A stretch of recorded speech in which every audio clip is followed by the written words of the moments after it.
Hello. நான் ரஞ்சினி பேசுறேன். சொல்லு சொல்றா ரஞ்சித். என்னண்ணா வீட்ல இருக்கீங்களா? பக்கத்துல யாராவது இருக்காங்களா? ஆமாமா சொல்லு. ஒன்னும் இல்லைண்ணா, கொஞ்ச நேரத்துக்கு முன்னாடி ரேஷன் கார்டு ஆபீஸ்ல இருந்து வந்திருக்காங்கன்னு ஹவுஸ் ஓனர் கூட்டிட்டு வந்தாரு. என்னையும் ரேஷன் கார்டுக்கு பேர் கொடுக்க சொன்னாரு. இப்ப அதுக்காக ஃபோன் பண்ண? இல்லண்ணா, ரேஷன் கார்டு அப்ளிகேஷன்ல நீங்களும் நானும் புருஷன் பொண்டாட்டின்னு எழுதிட்டேன்.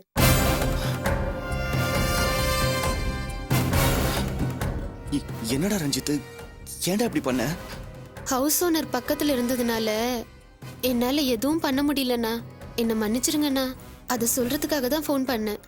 சரி சரி, போனை வை, நான் நேர்ல வந்து பேசிக்கிறேன். யாருடா போன்ல? ஏன் ஒரு மாதிரி ஆயிட்ட? ஒன்னும் இல்ல. டேய் டேய் டேய், என்னடா பாதியிலே எந்திரிச்சு போற? டேய் வாசு, சொல்றத கேளுடா, சாப்பிட்டு போடா. என்னாச்சு உனக்கு? ஓ, இவ்ளோ நடந்திருக்கா? காவியா துணிச்சலான பொண்ணுன்னு எனக்கு தெரியும். ஆனா இவ்ளோ துணிச்சலான பொண்ணுன்னு இப்பதான் நான் தெரிஞ்சுக்கிட்டேன். ராம், கைவலி எப்படி இருக்கு? பரவாயில்ல மேடம். ஆனா அடிபட்டப்பதான் ரொம்ப துடிச்சு போயிட்டேன். காவியா கிட்ட போட்ட சவால்ல தோத்துட்டேன்னு நினைக்கிறப்போ ரொம்ப வேதனையா இருக்கு. காவியா விஷயத்துல நீங்க கொஞ்சம் பொறுமையா இருந்திருக்கலாம்ல. ஏன் அவசரப்பட்டீங்க? மேலோட்டமா பார்த்தா காவியா கிட்ட போட்ட சவாலை நான் தோத்துட்டதா தான் தெரியும். ஆனா ஒரு வகையில நாம ஜெயிச்சிருக்கோம் மேடம். எனக்கு அந்த சந்தோஷம் போதும். என்ன சொல்றீங்க ராம்? ஒரு சின்ன பொண்ணு உங்ககிட்ட சவால் விட்டு ஜெயிச்சுட்டு போயிருக்கா, நீங்க இன்னும் சந்தோஷமா இருக்குன்னு சொல்றீங்களே. இந்நேரத்துக்கு நீங்க ஆஸ்திரேலியாக்கு அவ கூட போய் டார்ச்சர் பண்ணிருக்கணும். அவ படுற வேதனையை கேட்டு என் மாமியார் ரத்த கண்ணீர் வடிப்பாங்கன்னு நினைச்சேன். எல்லா பிளானுமே வீணாயிடுச்சு. நீங்க என்னடானா நம்ம ஜெயிச்சிட்டோம் சந்தோஷமா இருக்குன்னு சொல்லிட்டு இருக்கீங்க? கொஞ்சம் யோசனை பண்ணி பாருங்க. இத்தனை நாளா மத்தவங்க மாதிரி காவியாவும் நான் திருந்திட்டதா நினைச்சிட்டு இருந்தா. ஆனா இப்போ நான் திருந்தல, அவளை பழி வாங்கறதுக்காக தான் நான் வந்திருக்கேன்னு இப்போ ஓப்பனா தெரிஞ்சு போச்சு. என்னை பத்தி செரிகிட்ட சொல்ல முடியாம தவிச்சிட்டு இருப்பா. இந்த வேதனையோட அவளால ஹனிமூனை சந்தோஷமா அனுபவிக்க முடியுமா? அது மட்டுமா, நாம திரும்ப இந்தியாவுக்கு போன உடனே ராம் மூலமா பெரிய ஆபத்து காத்துட்டு இருக்குன்னு ஒவ்வொரு நிமிஷமும் வேதனைப்பட்டு இருப்பா. அவளால எப்படி சந்தோஷமா ஹனிமூனை கொண்டாட முடியும்? இங்கேயே நாம ஜெயிச்சிட்டோமே. நீங்க சொல்றது எல்லாமே கரெக்ட் தான் ராம். உண்மையை சொல்லாம அவ கூடவே இருந்து அவளை பழி வாங்கிருக்கலாம்ல. ஆஸ்திரேலியால இருந்து வந்த பிறகு அவ உங்களை காட்டி கொடுத்துட்டா நீங்க என்ன பண்ணுவீங்க? நாம போட்ட திட்டம் எல்லாமே பாழாயிடுமே. கவலைப்படாதீங்க மேடம், அப்படிலாம் எதுவுமே நடக்காது. நான் காவியாவை பழி வாங்கறதுக்காக தான் திட்டம் போட்டு நல்லவன் மாதிரி நடிச்சிட்டு இருக்கேன்ற உண்மையை அவ புருஷன்கிட்டயும் அவ குடும்பத்துல இருக்கவங்கள்ட்ட தான் சொல்லணும். சரியும் சரி, காவியாவோட அப்பா அம்மாவும் சரி, இதெல்லாம் நம்ப மாட்டாங்க. ஏன்னா அந்த அளவுக்கு நான் நாடகம் போட்டு அவங்க எல்லாரையும் நம்ப வச்சிருக்கேன். ஒருவேளை காவியா அவங்கள நம்ப வச்சாலும் மறுபடியும் ஏதாவது ஒரு டிராமா பண்ணி அவங்க எல்லாரையும் நம்ப வச்சிருவேன். எனக்கு என்னமோ நீங்க கொஞ்சம் பொறுமையா இருந்திருக்கலாம்னு தோணுது. உங்களை வெளிப்படுத்திக்காமலே அவளை நீங்க பழி வாங்கிருக்கலாம். நானும் அப்படிதான் நினைச்சிட்டு இருந்தேன். ஆனா என்ன அப்படி சொல்ல வச்சதே காவியா தான். நீ எங்க கூட ஹனிமூன் வராத, நீ நல்லவனா மாறிட்டாலும் எனக்கு உன் மேல இன்னும் முழுசா நம்பிக்கை வரல, அதை என் புருஷன்கிட்ட சொல்லி புரிய வைக்க முடியாது அப்படின்னு சொல்லி கெஞ்சினா. அந்த நிமிஷம்தான் எனக்கு தோணுச்சு, நாம யாருன்னு காட்டிட்டா அவளோட வேதனை இன்னும் அதிகமாகும், துடிச்சு போவான்னு நினைச்சேன். அதனாலதான் எல்லாத்தையுமே போட்டு உடைச்சேன். எது எப்படியோ காவியா நிம்மதி இல்லாம துடிக்கணும், என் மாமியார் ரத்த கண்ணீர் வடிக்கிறத நான் பார்க்கணும். ராம், நீங்க கொஞ்சம் ஜாக்கிரதையா இருங்க. நீங்க மாட்டிக்கிட்டீங்கன்னா நானும் மாட்டிக்குவேன். காவியாவை வாழ்நாள் முழுக்க பழி வாங்குறதுக்கு சந்தர்ப்பத்தை ஏற்படுத்தி கொடுத்தது நீங்க. ஒருவேளை நான் மாட்டிக்கிட்டாலும் உங்களை நான் காட்டி கொடுக்க மாட்டேன். அது போதும் எனக்கு. சரி மேடம், வாங்க நம்ம கிளம்பலாம். ஒன்னா போக வேண்டாம், நீங்க முதல்ல கிளம்புங்க. நான் கொஞ்ச நேரம் கழிச்சு கிளம்புறேன். ரொம்ப எச்சரிக்கையா இருக்கீங்க. சரி மேடம், அப்ப நான் கிளம்புறேன். பாய்.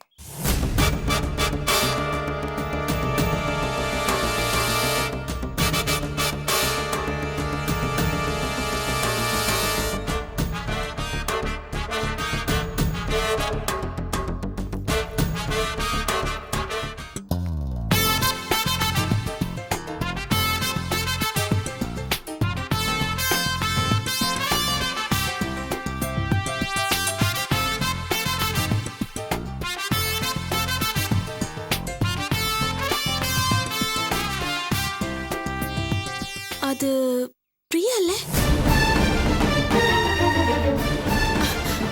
ஏய் பிரியா, சீக்கிரம் வண்டி எடு. ஏன்? ஐயோ, எங்க அண்ணே பாக்குறாங்க, சீக்கிரம் போ.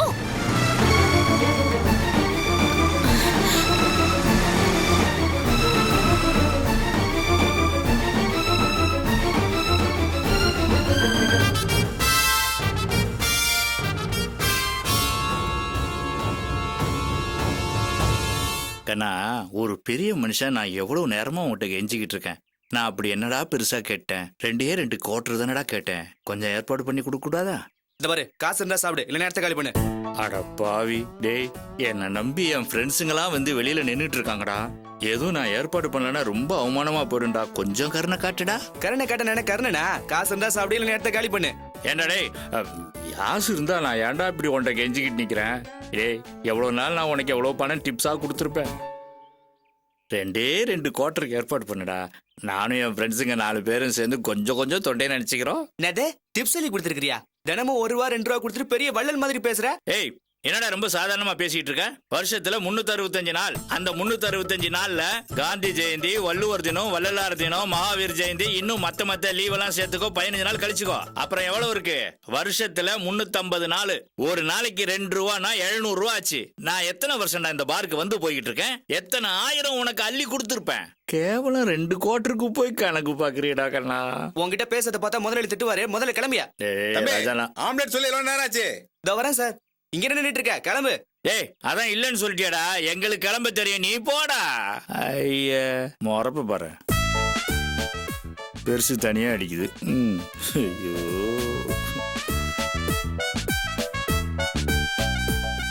இருக்கட்டும் பாத்துக்கலாம். இதோ வந்தாச்சு. என்ன பூவு, போன காரியம் சக்சஸ் தானே? இல்லடா, அவங்கிட்ட எவ்வளவு கெஞ்சி பார்த்துட்டேன். கொஞ்சம் கூட மசிய மாட்டேங்கிறான்டா அந்த பையன். என்ன பூ, நீ தண்ணி அடிக்கலான்னு கூட்டு வந்து இப்ப கோட்டர் கூட வழியிலன்னு கைய வருகிறியா? நல்லா வருகுது. உன் 7வது அறிவை யூஸ் பண்ணிமா ஒர்க் அவுட் ஆகல? டேய், என்ன வேணாலும் பேசி என் 7வது அறிவை மட்டும் குறை சொல்லாத. ஏன்னா நான் இன்னும் அதை யூஸ் பண்ணவே இல்லை. யோசிக்கிறேன் பாரு.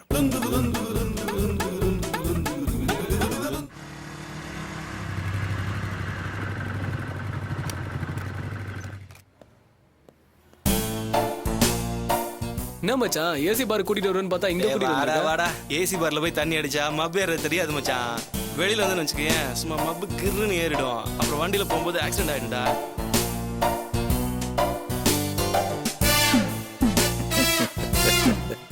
டேய், வரேன்டா. இங்க எப்படா சாப்பிடுறது? கொஞ்சம் அட்ஜஸ்ட் பண்ணிக்கடா. ஒரு நாள் சாப்பிடறதுல ஒன்னும் ஆக போறது இல்லடா. விரா, வா வா உக்கார்.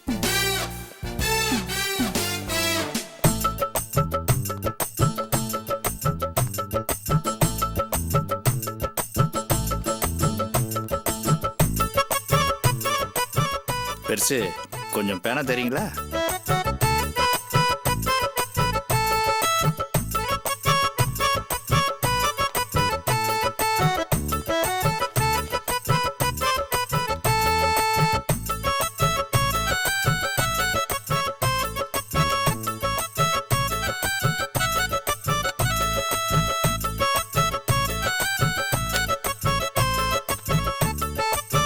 ஓவரப்பா ஏதோ சொல்றேன். ஏதாவது ஒரு சார், என்ன சார் வேணும்? நீங்க தான் ஆர்டர் எடுக்கிறீங்களா? ஆமா சார், இந்த டேபிளுக்கு நான் தான்.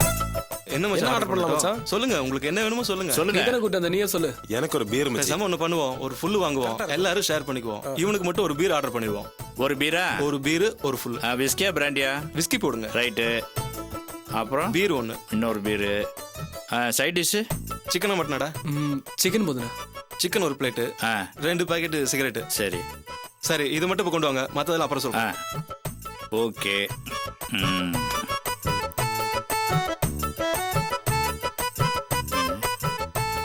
ஏன் நிக்கிறேனோ? சார் இன்னும் பணம் கொடுக்கலீங்களே.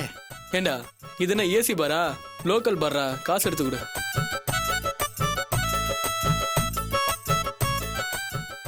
பாக்கி சில்லறையை கரெக்டா கொண்டு வரணும். கரெக்டா வந்துருங்க. அப்புறம்டா, உன் மேட்ரு என்னாச்சு? போதுடா. எங்க போன ஆள காணோம். இந்த வந்துட்டார்ல. டேய் டேய் டேய், வாங்கடா போலாம். பூவே, தொண்டை நினைக்கலாம் கூட்டு வந்துட்டு வா வா போலாம். டேய், தொண்டை என்னடா தொண்டை? உன்னை நான் குளிப்பாட்டி விடுறேன், வாடா.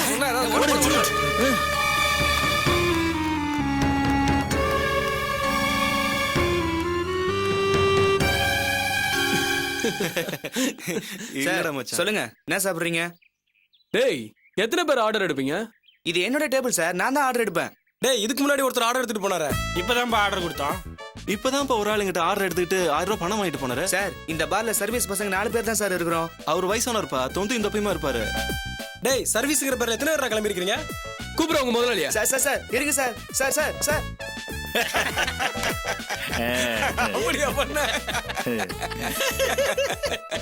பூவே சும்மா சொல்லக்கூடாது பூவே உன் திறமை பாருக்குள்ள போகும்போது வெறுங்கையோட போனேன், வரும்போது 1000 ரூபாயோட வந்திருக்கியே.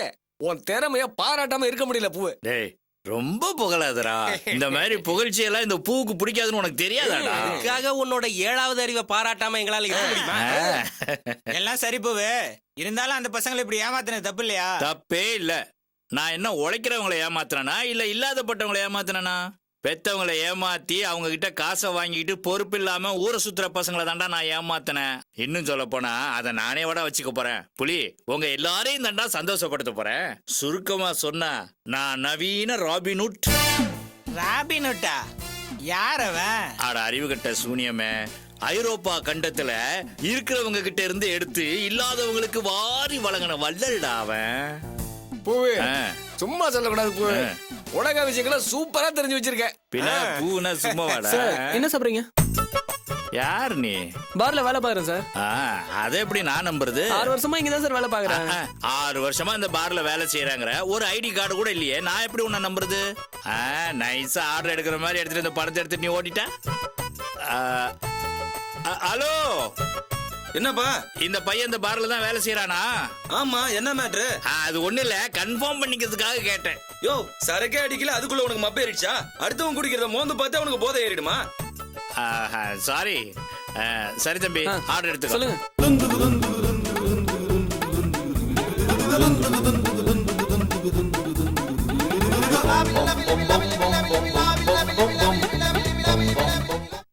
Cheers.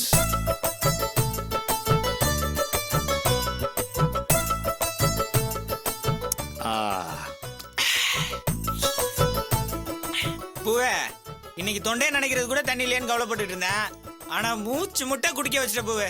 ரொம்ப தேங்க்ஸ் பூவே. டேய், என்னடா புலி தேங்க்ஸ்லாம் சொல்லி என்ன அசிங்கப்படுத்துற? தனி ஒரு மனிதனுக்கு குடி இல்லையெனில் நான் ராபின்ஹுட்டா மாறுறதுல தப்பே இல்லடா. யார் அவன் மேனஸ் இல்லாம மேல கை? இந்தால் தான் சார் உங்களை ஏமாத்திருப்பான். அட பாவி, அநியாயமா என்ன காட்டி கொடுத்துறியடா துரோகி. பின்ன சப்ளைன்னு சொல்லி பணத்தை ஏமாத்தனா? சார் உங்க பணத்தை வாங்கிக்கோங்க. எங்கடா 1000 ரூபாய்? அண்ணா அந்த 1000 ரூபாய்னா இந்த ஃபுல்லுனா இந்த சைடுனா இந்த டிஷ்னா எங்கடா 1000 ரூபாய்? டேய், என் பூமலையை கை வச்சியானே ஒன்னா? நீரு அடி பாட்ல தூக்குடா. தூக்குடா. தம்மா தூண்டு வந்தீங்கன்னா பாட்ல உயரம் கூட இல்ல, பாட்ல தூக்குற நீ. பாவண்ணா, அவன் குழந்தை பிள்ளைங்கண்ணா, அடிக்காதீங்கண்ணா. என்னங்கண்ணா இவ்வளவு குடிமக்கள் மத்தியில எங்களை கேவலப்படுத்துறீங்களேண்ணா. அண்ணா ஒண்ணு பண்றீங்களாண்ணா, எங்களை வெளியில விட்டீங்கன்னா ஒரு 5 நிமிஷத்துல 1000 ரூபாய் பணத்தோட வந்து நம்ப சொல்றியா இன்னும்? என்னண்ணா அது? சரிங்கண்ணா, நீ எல்லாருமே வெளியில விட வேண்டாம்ண்ணா, யாராவது ஒருத்தரை பணையமா வச்சுக்கோங்களேன். சரியா? இந்த இவனை வச்சுக்க. ஐயோ பூ, என்ன விட்டு போயிடாது பூ, உனக்கு புண்ணியமா போயிரும் பூ. ஐயோ பூவே, என்ன கோத்து விட்டு போயிடாத. என்னடா பூவே என்ன விட்டு போயிடாத. என்னங்கடா நீங்களே என்ன இவ்வளவு கேவலப்படுத்துறீங்க? சரி சரி, இவனை நாங்க பணமா வச்சுக்கிறோம். இன்னும் 1 மணி நேரத்துல பணத்தோட திரும்பி வரணும். இல்லன்னு வச்சுக்கோ. மிஸ்டர், இந்த பூங்காவனத்துக்கு வாக்கும் நாக்கும் ஒண்ணு. சொன்ன வார்த்தையை தவற மாட்டா. டேய் வாங்கடா. பூவே வந்துருவல்ல? டேய் நம்புடா. என்ன அதானே பூ பயமா இருக்கு. என்ன நம்புடா. டேய் வாங்கடா. இந்த பாரு, இந்த ஆளை இங்க பணையமா விட்டுட்டு போறங்கிறதுக்காக அடிமையா நடத்தக்கூடாது, கௌரவமா நடத்தணும். Okay, I will come with money. Follow me. ஓடுறா ஓடுறா ஓடுறா. ஏய் உட்காரா. பூவே, இப்படி வீரப்பா பேசிட்டு வந்துட்டே பணத்துக்கு என்ன பண்ண போற? டேய், அதுக்கு பேங்கே இருக்குடா. வா. டேய் ரங்கா, இங்க வா. என்னண்ணே? அந்த 2460 வண்டியில பேட்டரி செக் பண்ணோம், கரெக்டா பாரு. அப்புறம் 3610 வண்டியில வந்து கார்பரேட்டர் ரெடி பண்ணோம். அதை சுத்தம் பண்ணி அது என்னன்னு ரெடி பண்ணு. சரிண்ணே. எங்கேயோ வெளியே கிளம்பிட்டு போல இருக்கு. ஆமா அர்ச்சனா, அந்த வண்டி வாங்குற பார்ட்டி இப்ப வந்துட்டு இருக்காங்க. அவங்களோட கிளம்பி கொஞ்சம் திருச்சி வரைக்கும் போகணும். இதே மாதிரி தினமும் ட்ரெஸ் பண்ணா எவ்வளவு நல்லா இருக்கும். எது இந்த மாதிரியா? சரியா போச்சு. நம்ம என்ன ஆபீஸ் உத்தியோகமா பாக்குறோம்? எப்ப பார்த்தாலும் இப்படி ட்ரெஸ் பண்றதுக்கு. நம்ம வேலை ஏதோ கிரீஸ் ஆயில்னு ஆயிடுச்சு. அதுக்கேற்ற மாதிரி தானே சொக்கா போட முடியும். என் புருஷன் எப்பவும் இதே மாதிரி ட்ரெஸ் பண்ணணும்னு எனக்கு ஆசை இருக்காதா? அது தப்பா? அதுல எந்த தப்பும் இல்ல. சரி விடு, பணம் கொண்டு வர சொன்ன, கொண்டு வந்தியா? எடுத்துட்டு வந்திருக்கேன். கொடு. சரி வா சாப்பிடலாம்.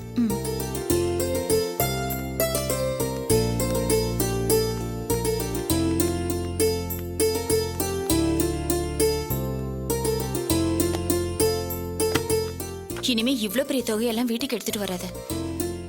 அதனால எவ்வளவு பெரிய பிரச்சனை ஆயிடுச்சு தெரியுமா? ஏ என்னாச்சு? மஞ்சத்தூள் வாங்குறதுக்காக கடைக்கு போலான்னு வழக்கம் போல கதவை சாத்திட்டு வாசல் வரைக்கும் வந்தேன். அதுக்கப்புறம் தான் திடீர்னு ஞாபகம் வந்தது வீட்ல பணம் இருக்கிற விஷயம். திரும்பி வந்து வீட்டுக்கு பூட்டு போட்டேன். அந்த நேரம் பார்த்து வாசு வீட்டுக்கு வந்தான். நான் அவனை பார்த்துட்டு தான் கதவுக்கு பூட்டு போடுறேன்னு உங்க அம்மா என்கிட்ட சண்டைக்கு வந்துட்டாங்க. நீ எதுக்காக அரிசி நான் கதவு போட்டுன? என்ன பேசுற நீ? 2 லட்சம் ரூபாய் பணம் வீட்ல இருக்கும்போது அப்படி சாதாரணமா வந்துட முடியுமா? அதனால தான் பூட்டு போட்டேன்.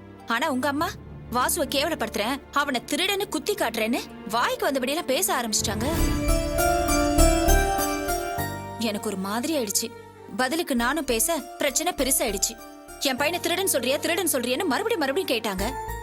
குத்தவும்ல நெஞ்சுதான் குறுக்குறுக்கோன்னு நானும் பதிலுக்கு சொல்லிட்டு வந்துட்டேன். என்ன அர்ச்சனா நீ இப்படி பேசுவேன்னு நான் கொஞ்சம் கூட எதிர்பார்க்கவே இல்லை. என்ன எதிர்பார்க்கல? அவங்க என்ன வேணாலும் பேசுவாங்க, நான் கேட்டுட்டு சும்மா வரணுமா? அப்படி இல்ல அர்ச்சனா, நீயே யோசிச்சு பார். வாசு இப்பதான் திருந்தி கொஞ்சம் பொறுப்பானவன் ஆயிட்டு வரான். இந்த நேரத்துல நீ பழசெல்லாம் பேசி குத்தி காமிச்சினா அவன் மனசு கஷ்டப்படும்ல. அப்போ நான் கதவு பூட்டினது தப்பு, பணம் போனா பரவாயில்லன்னு சொல்றியா? நான் அப்படி சொல்ல வரல. நம்ம பேச்சும் நடவடிக்கையும் என்னைக்குமே மத்தவங்களை காயப்படுத்துற மாதிரி இருக்க கூடாதுன்னு சொல்ல வந்தேன். அவங்க நம்ம மனச காயப்படுத்துற மாதிரி நடந்துக்குவாங்க, பேசுவாங்க. அத நாம பொறுமையா பாத்துட்டு இருந்தோம்னா நம்மள அவங்க ஏமாளின்னு நினைப்பாங்க.